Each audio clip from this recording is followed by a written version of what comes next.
Ternyata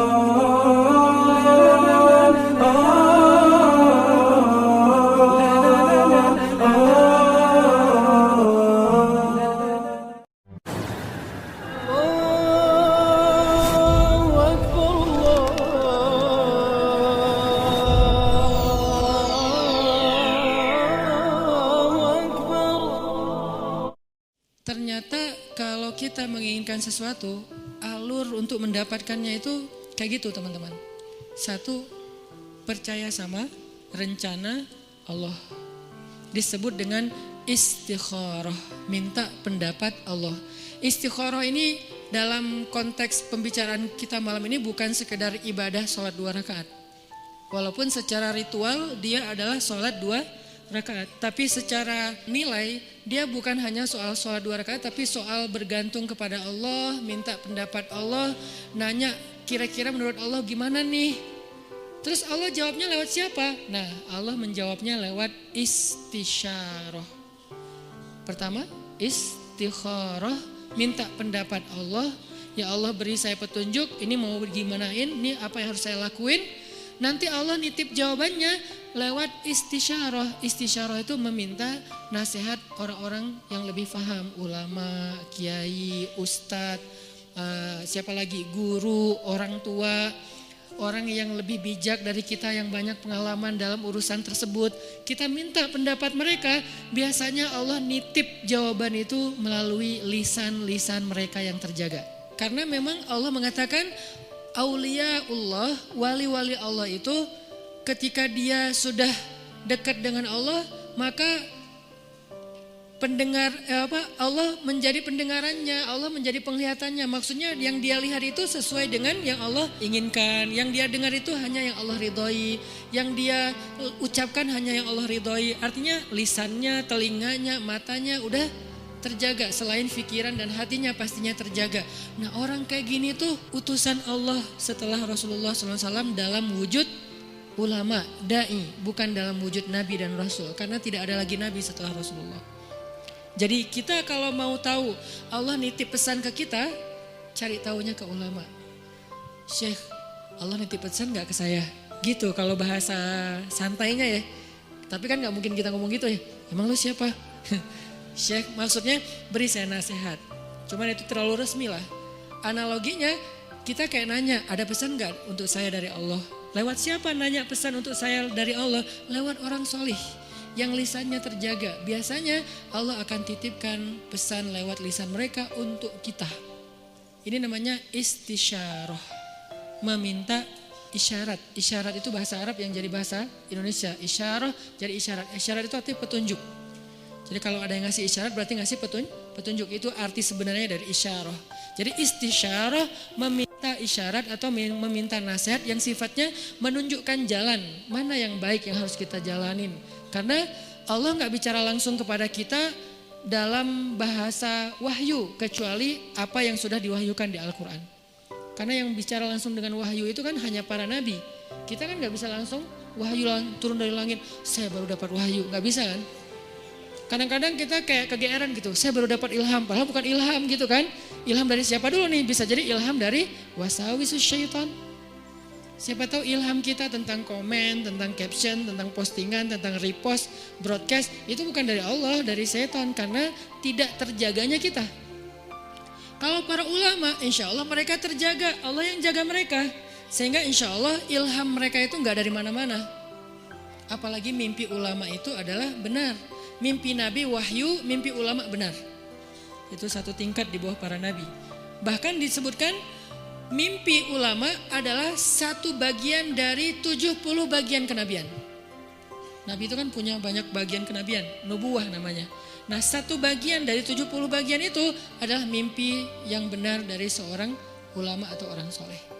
Sehingga saya merasa bahwa minta nasihat dan minta doa dari Habib Ali Zainal Abidin itu bagian dari isyarah. Setelah itu ini nggak harus berurutan ya, istikharah, isyarah itu nggak harus berurutan, bisa yang mana yang memungkinkan duluan. Akhirnya kemudian saya istikharah minta Allah, ya Allah saya pengen ketemu Nabi, Pas umroh ternyata bisa ziarah Nabi di depan makam Nabi, selain sholawatan saya ngomong gitu semampu saya, walaupun sebetulnya malu gitu mau ketemu Nabi. Kenapa? Amalan kurang, sholawat kurang, ujuk-ujuk datang minta banyak request gitu kan, kayak ngerasa gak pede. Tapi mau ke siapa lagi meminta nasihat dalam bahasa kayak apa ya, kayak orang lagi berkunjung gitu.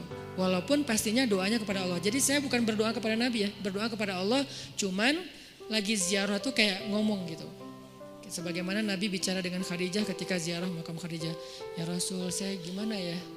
Mau gimana ini ya dakwahnya? Udah beres itu masuk ke Raudhah, ya Allah beri saya petunjuk. Doa yang saya gak pernah tinggalkan, Rabbana atina min ladunka rahmah wa hayyi' lana min amrina rasyada. Kalimat terakhir itu tuh, wa hayyi' lana min amrina rasyada. Ya Allah siapkanlah untuk saya petunjuk dalam urusan saya. Mau gimana nih kalau bahasa sederhananya?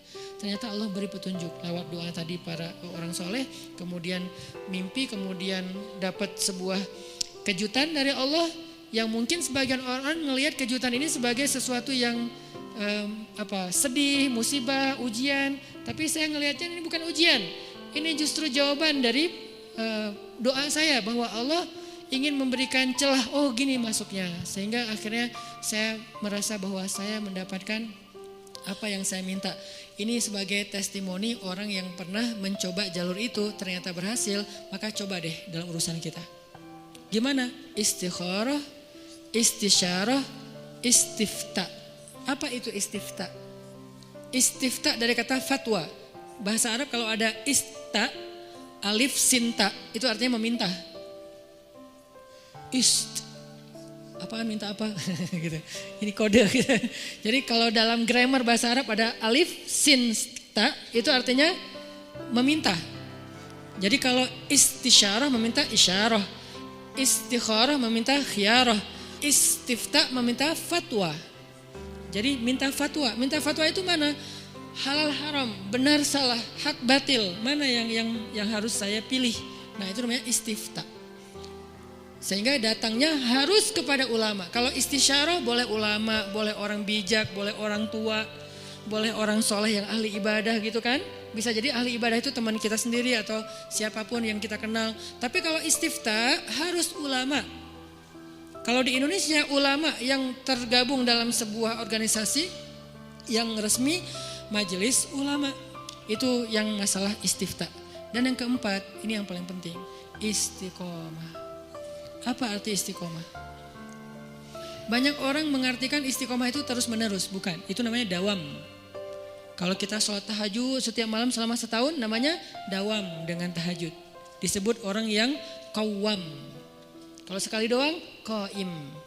Kalau kita puasa setiap Senin Kamis selama bertahun-tahun namanya dawam, berpuasa. Disebut dengan shawwam. Kalau sekali doang, shaim. Kalau cewek, shaimah. Nih.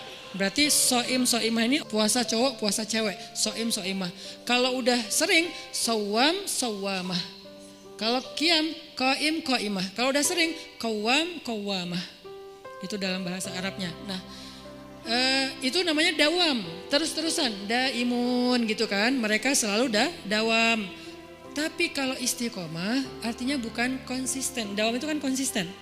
Kalau istiqomah itu komitmen. Apa bedanya? Kalau komitmen itu tetap on the track apapun yang terjadi. Itu namanya istiqomah. Gak mau keluar dari garisnya. Gak mau keluar dari fisabilillah. Gak mau keluar dari syariat. Dengan batasan syariat yang luas pastinya. Jangan sampai kita menuduh orang udah keluar dari batasan syariat. Padahal batasan kita sempit.